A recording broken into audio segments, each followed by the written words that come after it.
সুপ্রিয় শিক্ষার্থী বন্ধুরা, আসসালামু আলাইকুম। প্রথমে আমি শামীম স্যারের পক্ষ থেকে সবাইকে স্বাগত। আজ পঞ্চম শ্রেণীর গণিত বইয়ের অধ্যায় ৮ এর গড় অঙ্ক অর্থাৎ ৯৮, ৯০, ৯১, ৯২ পৃষ্ঠার যে অঙ্কগুলো আছে সেগুলো সমাধান দেওয়া হলো। আশা করি ভালো লাগবে।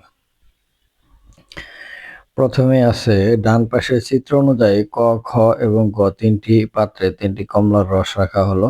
3টি পাত্রের রস সমান করতে চাইলে তা কিভাবে করব?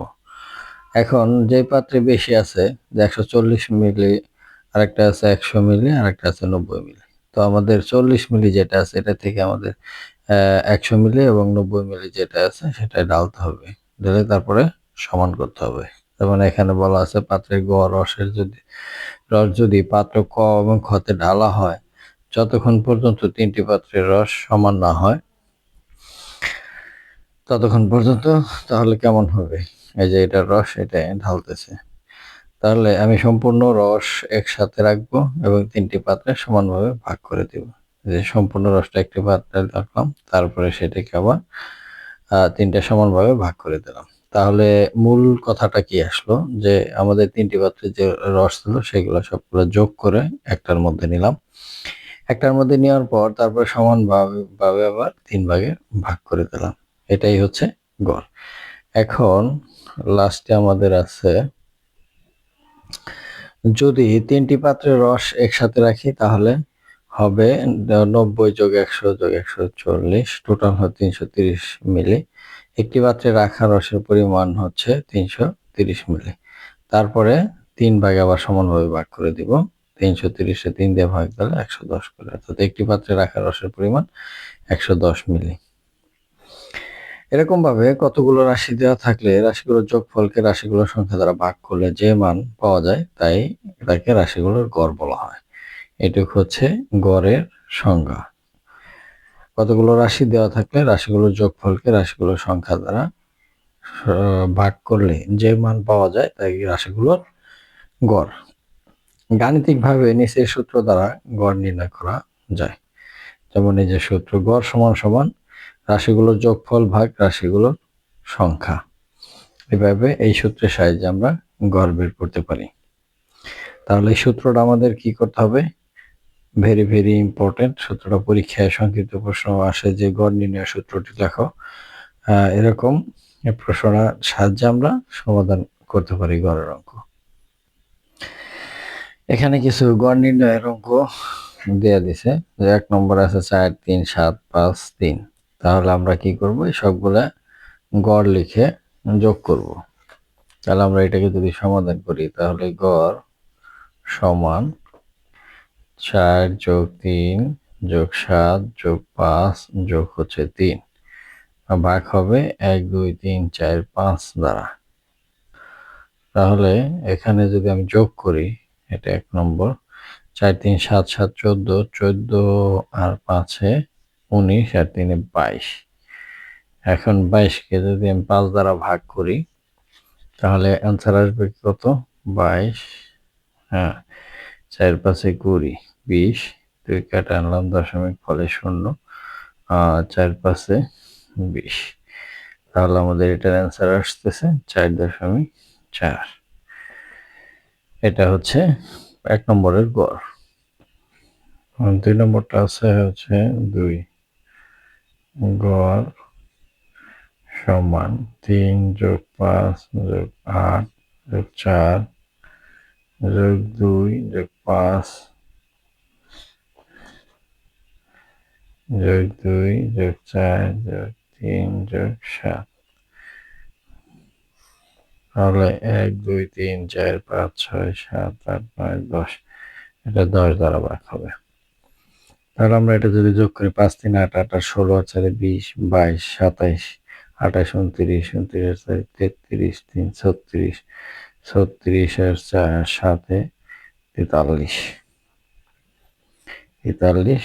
তো আমরা এটাকে যদি 10 দিয়ে ভাগ দিই 4.3 হবে এটার অ্যান্সার। 3 নম্বরে গড় সমান 8 যোগ 9 যোগ 12 যোগ 11 যোগ 7 যোগ 10। এখন ভাগ করব হচ্ছে 1, 2, 3, 4, 5, 6 দ্বারা। তো 6 দ্বারা যদি ভাগ দেই, যোগ করি আগে। 8 16 17 17 18 19 29 আর 11 40 47 আর 10 57। এখন 57কে যদি 6 দ্বারা ভাগ দেই তাহলে 57, 6 8 6 নং 54, 9 বার 54, এটা বিয়োগ করলে হয় হলো 3.056 30। তাহলে কত আসলো? 9.5। এটা সমান সমান 9.5। এটাই হচ্ছে 3 নম্বরের উত্তর। 4 নম্বরে 17 যোগ 16 যোগ 20 যোগ 19 যোগ 15 যোগ 21 ভাগ করব 1 2 3 4 5 6 দ্বারা। ঠিক আছে, 1 2 3 4 5 6। এখন আমি টোটালটা যোগ করি। যোগ করলে কত আসে? 5 আর 1 6, 6 আর 9 15, 15 আর 6 21, 21 এর সাথে 28, 7 হলো 2, 2 3 4 5 6 7 8 9 10 108 ভাগ হচ্ছে 6। তাহলে 108কে 6 দ্বারা যদি ভাগ দিই আমি অন্য জায়গায়, 108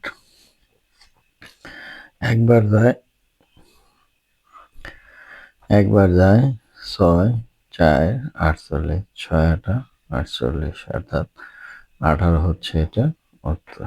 1 8 18। এখন রেজা গত সপ্তাহে শনিবার থেকে বৃহস্পতিবার পর্যন্ত প্রতিদিন কত ঘন্টা বাড়িতে পড়ালেখা করে তার একটি তালিকা তৈরি করেছে। সে প্রতিদিন গড়ে কত ঘন্টা করে বাড়িতে পড়ালেখা করছে। গড় বের করতে হয়েছে। তাহলে কি করতে হবে? এই সবটি সংখ্যা যোগ করতে হবে। যোগ করে 1 2 3 4 5 6, 6 দ্বারা ভাগ দিতে হবে। তাহলে এখানে আমরা করে দেখাই যে গড় সমান সমান 2 যোগ 1.5 যোগ 1 যোগ 1.5 যোগ 1 যোগ 2 ভাগ হচ্ছে হলো 1 2 3 4 5 6 দ্বারা ভাগ। আমরা এখানে যোগফলটা নামাই। যোগফল হলো 9.006 দিয়ে কাটলে কত হবে? 1.5। আমরা 6 দিয়ে যদি 9 এর ভাগ দেই 1.5 হবে। এটাই হচ্ছে উত্তর। এখন একটি বাক্সে 20টি কমলার মধ্যে আমরা 3টির ওজন মেপে পেলাম যথাক্রমে 335 গ্রাম, 320 গ্রাম এবং 371 গ্রাম। তাহলে কমলা 3টির গড় ওজন। তো আমাদের আগের নিয়মই গড় ওজন সমান, এখানে 3টা যোগ করবো আমরা। প্রথমটা আছে 335 যোগ হচ্ছে 320 যোগ হচ্ছে 371 ভাগ হচ্ছে 3, যেহেতু 3টা সংখ্যা আছে। তো যোগফল কত হয়? যোগফল হয়েছে 1026 ভাগ হলে 6, এটাতে ভাগ করলে হয় 342। এটার উত্তর হচ্ছে 342। পরের প্রশ্নটা বলছে যে গড় ওজনের ভিত্তিতে 20টি কমলার মোট ওজন। তাহলে গড় ওজন বেড়েছিল হলো 342 গুণ হচ্ছে 20 এবং মোট ওজন বললে আমাদের গুণ করতে হবে কত দ্বারা? এখানে যে সংখ্যাটা দিব তাই দ্বারা। তাহলে 2 2 4 আর এই 0 বসায় নিলাম। 4 2 8, 3 2 6, 6840 গ্রাম। ঠিক আছে, এ দুইটা হইল। একজন শিক্ষক তার শ্রেণীর শিক্ষার্থীদের ছেলে এবং মেয়ে এই দুইটি আলাদা দলে ভাগ করলেন এবং প্রত্যেক দলকে তাদের পরিবারের সদস্যদের গড় সংখ্যা বের করতে বললেন। তারপর শিক্ষার্থীরা নিচের ছকটি বানালো। শ্রেণীর সকল শিক্ষার্থী পরিবারের সদস্যদের গড় সংখ্যা নির্ণয় করি। তাহলে শিক্ষার্থীর সংখ্যা 18 জন, তার পরিবারের সদস্যের গড় বাড়িয়েছিল 4.5, আর মেয়েদের দল হচ্ছে শিক্ষার্থীর সংখ্যা 12 জন আর গড় বেড়েছে 5.5। 4।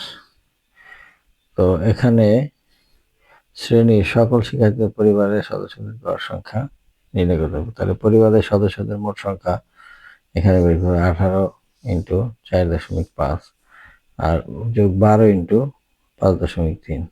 তো এটা গুণ করে যোগ করলে যে মানটা হবে সেটাই হবে পরিবারের সদস্যদের মোট সংখ্যা।